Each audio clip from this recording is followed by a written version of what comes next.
नमस्कार, next nine news एशन में आप सभी का स्वागत। मैं आपके साथ शशांक उपाध्याय।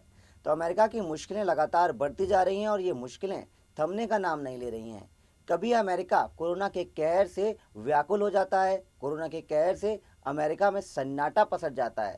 तो अब एक और यहाँ पर खबर निकलकर सामने आ रही है जिसमें बताया जा रहा है कि अमेरिका में फिर से खतरे के संकेत दिखाई देने लगे हैं। जी हाँ, हम बात कर रहे हैं हवाना सिंड्रोम की, जिसको लेकर अमेरिका की एजेंसी एकदम सतर्क हो गई है। लोगों के अंदर अधिकारियों के अंदर हवाना सिंड्रोम के सिम्टम्स पाए जा रहे हैं। चलिए विस्तार से हम आपको बताते हैं कि यह हवाना सिंड्रोम आखिर है क्या और अमेरिका यानी कि अमेरिका की खुफिया एजेंसी इसको लेकर इतनी चिंतित क्यों है। चलिए आपको विस्तार से बताएंगे, लेकिन पहले आप हमारे चैनल को सब्सक्राइब कर लें, बेल आइकन दबा लें ताकि हर अपडेट आप तक जल्द से जल्द पहुंच सके।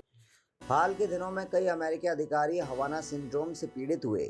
CIA डायरेक्टर बिल बर्न्स हाल में ही भारत दौरे पर थे। इस दौरे पर बर्न्स की टीम के एक सदस्य में हवाना सिंड्रोम के लक्षण दिखाई दिए हैं। पिछले एक महीने में अमेरिकी खुफिया अधिकारियों ने हवाना सिंड्रोम के लक्षण दूसरी बार दिखाई दिए, जिसके कारण बाइडेन प्रशासन के टॉप अधिकारियों की अंतर्राष्ट्रीय यात्रा प्रभावित हुई है। पिछले महीने उपराष्ट्रपति कमला हैरिस की वियतनाम यात्रा में इन्हीं कारणों से देरी हुई थी। 2016 में अमेरिकी खुफिया के कई अधिकारी और राजनयिक क्यूबा की राजधानी हवाना में थे। इस दौरान कई कर्मचारियों को मिचली, तेज सिरदर्द, थकान, चक्कर आने की दिक्कतें आने लगी। कई कर्मचारियों को नींद की समस्या भी दिखी। इस सबका लंबे वक्त तक असर रहा। इस रहस्यमय बीमारी से प्रभावित कर्मचारियों में से तो कुछ तो ठीक हो गए थे, लेकिन कई लोगों ने सामान्य कामकाज भी महीना भर प्रभावित रहे।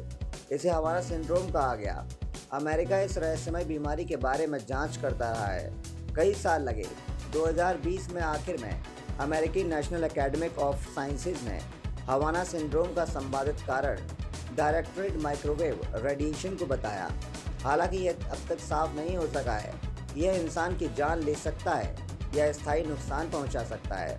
रूस, चीन, यूरोप सहित कई एशियाई देशों में तैनात अमेरिका खुफिया अधिकारियों के साथ भी ऐसा हो चुका है।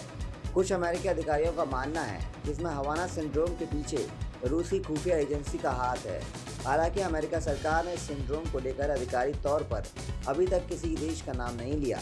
सिंड्रोम के बढ़ते मामले को लेकर CIA के प्रवक्ता ने बताया कि हम खास घटनाओं या अधिकारियों पर कमेंट नहीं करते। अगर कोई असामान्य घटना को रिपोर्ट करते हैं तो हमारे पास प्रोटोकॉल है। हम उन्हें तत्काल उचित मेडिकल ट्रीटमेंट देते हैं। हम अपने अधिकारियों की सुरक्षा हर संभव कोशिश करते रहेंगे। CIA के deputy director David S Cohen ने बीमार हो रहे अधिकारियों को लेकर बताया कि हम नतीजे के करीब पहुंच रहे हैं, लेकिन अब तक किसी फैसले पर नहीं पहुंचे हैं। उन्होंने इसे क्लासिक खुफिया समस्या बताया है। कहा कि यह एक गंभीर समस्या है, यह हमारे अधिकारियों को प्रभावित कर रहा है। हम इसका पता कर रहे हैं। कुछ अमेरिकी अधिकारियों का मानना है कि इसके पीछे कई देशों की खुफिया एजेंसियां शामिल हो सकती हैं, जिनका अलग अलग मकसद हो सकता है।